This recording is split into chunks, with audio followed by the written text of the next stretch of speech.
ಹತಾಶರಾಗಿ ಹುಚ್ಚಿಡ್ಕೊಂಡಿರುವಂಥ ಒಬ್ಬ ಮಾಜಿ ಸಂಸದ ಇಡೀ ರಾಜ್ಯದಲ್ಲಿ ಎಲ್ಲ ಲೀಡರ್ಸ್ಗಳನ್ನ ಹುಚ್ಚನಾಯಿ ಕಚ್ಚಿದಂಗೆ ಕಚ್ಚೋಂಥ ಕೆಲಸವನ್ನು ಮಾಡ್ತಾವನೆ. ಮೊನ್ನೆನೂ ಮೈಸೂರಲ್ಲಿ ಇವನು ಯೋಗ್ಯತೆ ಇದ್ದರೆ ಇವನಿಗೆ ಇಲ್ಲಿವರೆಗೆ ಮಾಧ್ಯಮದವರೆಗೆ ಯಾವತ್ತಾದ್ರೂ ನನಗೆ ಅವನಿಗೆ ಟಿಕೆಟ್ ಯಾಕೆ ತಪ್ಪಿತು ಅಂತ ಹೇಳುವಂಥ ಕೆಲಸವನ್ನು ಮಾಡಿದಾನ? ಇಲ್ಲ ಅವ್ರ ಪಕ್ಷದವರಾದರೂ ಹೇಳೋರ?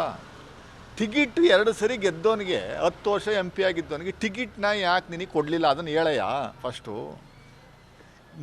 ಇವನು ಮಾತ್ರ ಊರವ್ರನ್ನೆಲ್ಲ ಬೈಬೋದಂತೆ, ಊರವ್ರನ್ನೆಲ್ಲ ಕಚ್ಬೋದಂತೆ, ಇವನ್ನ ಮಾತ್ರ ಯಾರೂ ಮಾತಾಡೋಂಗಿಲ್ಲ. ಇವನ ವಿರುದ್ಧ ಮಾತಾಡ್ತೀವಿ ಅನ್ನುವಂಥ ಉದ್ದೇಶದಿಂದ ಅವನು ಕೋರ್ಟ್ಗೆ ಹೋಗಿ ಸ್ಟೇ ತಂದವನೇ ನನ್ನ ವಿರುದ್ಧ. ಇವನ ಕರ್ಮಕಾಂಡ ನನ್ನ ಮೊಬೈಲಲ್ಲಿದೆ. ಈ ಕರ್ಮಕಾಂಡ ಬಿಚ್ಚಿದ್ರೆ ಆ ಪ್ರಜ್ವಲ್ ರೇವಣ್ಣ ಹೊರಟೋದ್ನಲ್ಲ ಒಳಗಡೆ, ಹಂಗೆ ಪರ್ಮನೆಂಟಾಗಿ ಹೊರಡ್ತಾನೆ. ಅವನಿಗಿನ್ನ ವರ್ಸ್ಟ್ ಆಗಿದೆ ಒಂದು ಬ್ಯಾಕ್ಗ್ರೌಂಡು. ಅಂಥ ವರ್ಸ್ಟ್ ಥರ್ಡ್ ರೇಟೆಡ್ ಪರ್ಸನ್.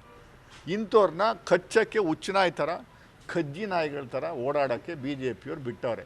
ಇವನಿಗೆ ಎಲ್ಲೂ ರೆಸ್ಪೆಕ್ಟ್ ಇಲ್ಲ.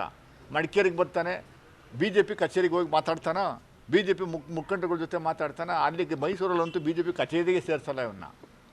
ಬೀದಿಲಿ ನಿಂತ್ಕೊಂಡು ಮಾತಾಡ್ತಾನೆ. ಬೀದಿಲಿ ನಿಂತ್ಕೊಂಡು ಮಾತಾಡಿದ್ರೆ ವಿಟ್ ಅಂಡ್ ಸ್ಟೇಟ್ ಮಾಡ್ಕೊಂಡು ನೋಡ್ತಾನೆ. ನಾನು ಹೇಳಿದ್ದೀನಿ, ನೀನು ಸ್ಟೇ ವೆಕೇಟ್ ಮಾಡಿಸಪ್ಪ, ನೀನು ಯೋಗ್ಯತೆ ಅನ್ನುವಂಥದ್ದು ನಾವು ಹೇಳ್ತೀವಿ ಅಂತ.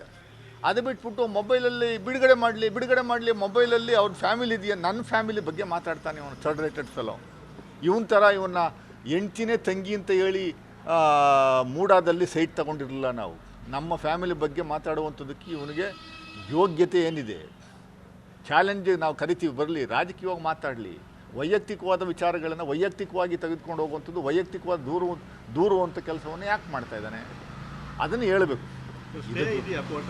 ಕೋರ್ಟಲ್ಲಿ ಕೆಲವು ವಿಚಾರಗಳಿಗೆ ಮಾತಾಡಬಾರ್ದು ಅಂತ ಎಲೆಕ್ಷನ್ ಟೈಮಲ್ಲಿ ತಂದಂಥ ಒಂದು ಸ್ಟೇ ಸರ್. ಅದು 1.5 ವರ್ಷ ಆಯಿತು. 2 ಸಲ 1.5 ಅದೇ ಏನು ಸಾಯೋವರೆಗೂ ಇರುತ್ತಾ? ಅವನು ಮಾತ್ರ ಎಲ್ಲರ ಬಗ್ಗೆನೂ ಮಾತಾಡ್ಬೋದಾ? ಖರ್ಗೆ ಅವ್ರನ್ನೂ ಬೈತಾನೆ, ಮಲ್ಲಿಕಾರ್ಜುನ ಖರ್ಗೆ ಅವ್ರನ್ನ ಬೈತಾನೆ, ಪ್ರಿಯಾಂಕಾ ಖರ್ಗೆ ಅವ್ರನ್ನೂ ಬೈತಾನೆ, ಅನಿಲ್ ಚಿಕ್ಕಮಾದು ಬೈತಾನೆ, ಮುಸ್ಲಿಂ ಸಮುದಾಯದವ್ರನ್ನೂ ಬೈತಾನೆ, DK ಶಿವಕುಮಾರ್ನ ಬೈತಾನೆ, ರಾಹುಲ್ ಗಾಂಧಿನ ಬೈತಾನೆ, ಸಿದ್ದರಾಮಯ್ಯನವ್ರನ್ನ ಬೈತಾನೆ, ಎಲ್ಲ ದಾರಿ ಉದ್ದಕ್ಕೂ ಸಂತೋಷ್ ಲಾಡ್ ಬೈತಾರೆ, ಪ್ರದೀಪ್ ಈಶ್ವರವ್ರನ್ನ ಬೈತಾರೆ, ಎಲ್ಲರನ್ನೂ ಬೈಯುವಂಥ ಇವನ್ನ ಮಾತ್ರ ಯಾರು ಬೈಯಂಗಿಲ್ವಂತ, ಇವನ್ನ ಮಾತ್ರ ಯಾರು ಕೇಳಂಗಿಲ್ವಂತ, ಪ್ರಶ್ನೆ ಮಾಡೋಂಗಿಲ್ವಂತ. ಹೆಂಗಿದೆ ನೋಡಿ ಇವನ ಕತೆ.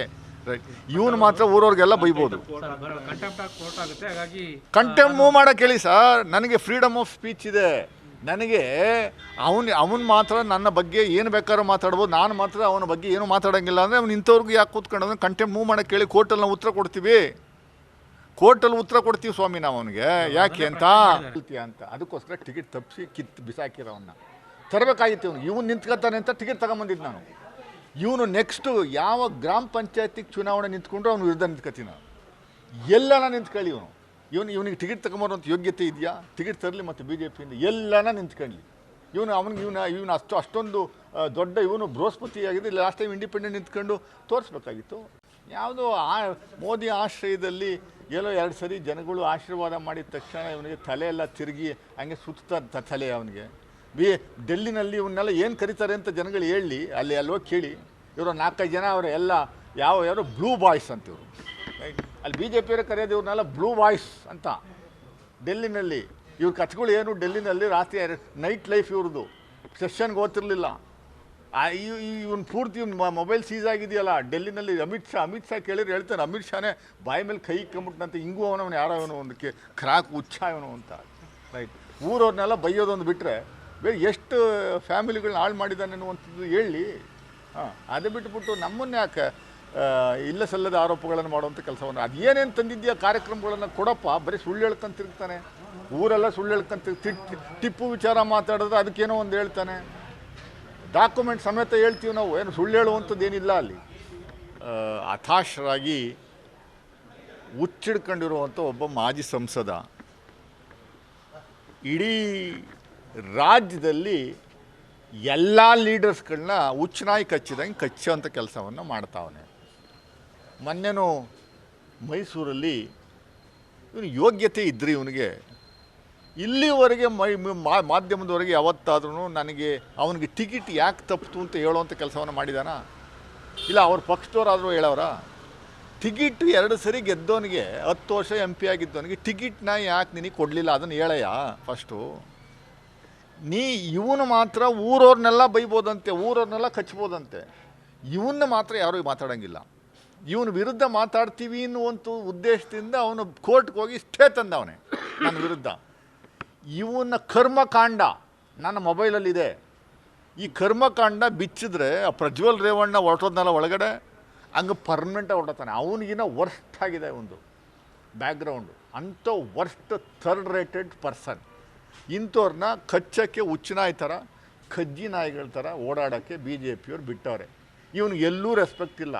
ಮಡಿಕೇರಿಗೆ ಬರ್ತಾನೆ, BJP ಕಚೇರಿಗೆ ಹೋಗಿ ಮಾತಾಡ್ತಾನ, BJP ಮುಖಂಡಗಳ ಜೊತೆ ಮಾತಾಡ್ತಾನೆ. ಅಲ್ಲಿಗೆ ಮೈಸೂರಲ್ಲಂತೂ BJP ಕಚೇರಿಗೆ ಸೇರಿಸಲ್ಲ ಇವನ್ನ. ಬೀದಿಲಿ ನಿಂತ್ಕೊಂಡು ಮಾತಾಡ್ತಾನೆ. ಬೀದಿಲಿ ನಿಂತ್ಕೊಂಡು ಮಾತಾಡಿದ್ರೆ ವಿಟ್ ಅಂಡ್ ಸ್ಟೇಟ್ ಮಾಡ್ಕೊಂಡು ನೋಡ್ತಾನೆ. ನಾನು ಹೇಳಿದ್ದೀನಿ, ನೀನು ಸ್ಟೇ ವೆಕೇಟ್ ಮಾಡಿಸಪ್ಪ, ನೀನು ಯೋಗ್ಯತೆ ಅನ್ನುವಂಥದ್ದು ನಾವು ಹೇಳ್ತೀವಿ ಅಂತ. ಅದು ಬಿಟ್ಬಿಟ್ಟು ಮೊಬೈಲಲ್ಲಿ ಬಿಡುಗಡೆ ಮಾಡಲಿ ಮೊಬೈಲಲ್ಲಿ ಅವ್ರ ಫ್ಯಾಮಿಲಿ ಇದೆಯಾ, ನನ್ನ ಫ್ಯಾಮಿಲಿ ಬಗ್ಗೆ ಮಾತಾಡ್ತಾನೆ ಇವನು ಥರ್ಡ್ ರೇಟೆಡ್ ಫೆಲೋ. ಇವನ ಥರ ಇವನ್ನ ಹೆಂಡ್ತಿನೇ ತಂಗಿ ಅಂತ ಹೇಳಿ ಮೂಡಾದಲ್ಲಿ ಸೈಟ್ ತಗೊಂಡಿರಲಿಲ್ಲ ನಾವು. ನಮ್ಮ ಫ್ಯಾಮಿಲಿ ಬಗ್ಗೆ ಮಾತಾಡುವಂಥದ್ದಕ್ಕೆ ಇವನಿಗೆ ಯೋಗ್ಯತೆ ಏನಿದೆ? ಚಾಲೆಂಜ್ ನಾವು ಕರಿತೀವಿ, ಬರಲಿ, ರಾಜಕೀಯವಾಗಿ ಮಾತಾಡಲಿ. ವೈಯಕ್ತಿಕವಾದ ವಿಚಾರಗಳನ್ನು ವೈಯಕ್ತಿಕವಾಗಿ ತೆಗೆದುಕೊಂಡು ಹೋಗುವಂಥದ್ದು, ವೈಯಕ್ತಿಕವಾದ ದೂರುವಂಥ ಕೆಲಸವನ್ನು ಯಾಕೆ ಮಾಡ್ತಾ ಇದ್ದಾನೆ ಅದನ್ನು ಹೇಳಬೇಕು.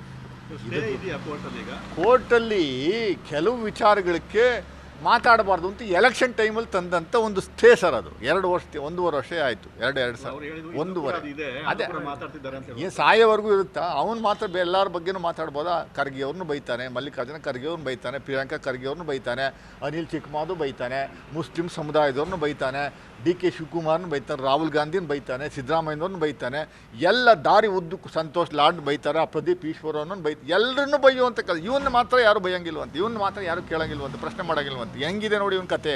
ರೈಟ್, ಇವನು ಮಾತ್ರ ಊರವ್ರಿಗೆಲ್ಲ ಬೈಬೋದು. ಕಂಟೆಂಪ್ಟ್ ಮೂವ್ ಮಾಡೋಕೆ ಹೇಳಿ ಸರ್. ನನಗೆ ಫ್ರೀಡಮ್ ಆಫ್ ಸ್ಪೀಚ್ ಇದೆ. ನನಗೆ ಅವನು ಮಾತ್ರ ನನ್ನ ಬಗ್ಗೆ ಏನು ಬೇಕಾದ್ರೂ ಮಾತಾಡ್ಬೋದು, ನಾನು ಮಾತ್ರ ಅವನ ಬಗ್ಗೆ ಏನು ಮಾತಾಡೋಂಗಿಲ್ಲ ಅಂದರೆ ಅವ್ನು ಇಂಥವ್ರಿಗೆ ಯಾಕೆ ಕೂತ್ಕೊಂಡು ಕಂಟೆಂಪ್ಟ್ ಮೂವ್ ಮಾಡೋಕ್ಕೆ ಹೇಳಿ ಕೋರ್ಟಲ್ಲಿ ನಾವು ಉತ್ತರ ಕೊಡ್ತೀವಿ. ಕೋರ್ಟಲ್ಲಿ ಉತ್ತರ ಕೊಡ್ತೀವಿ ಸ್ವಾಮಿ ನಾವು ಅವನಿಗೆ. ಯಾಕೆ ಅಂತ ಅದಕ್ಕೋಸ್ಕರ ಟಿಕೆಟ್ ತಪ್ಪಿಸಿ ಬಿಸಾಕಿರೋವನ್ನ ತರಬೇಕಾಗಿತ್ತು. ಇವನು ನಿಂತ್ಕೊತಾನೆ ಅಂತ ಟಿಕೆಟ್ ತಗೊಂಬಂದಿದ್ದು ನಾನು. ಇವನು ನೆಕ್ಸ್ಟು ಯಾವ ಗ್ರಾಮ ಪಂಚಾಯತಿಗೆ ಚುನಾವಣೆ ನಿಂತ್ಕೊಂಡ್ರೆ ಅವನು ವಿರುದ್ಧ ನಿಂತ್ಕೊತೀನಿ.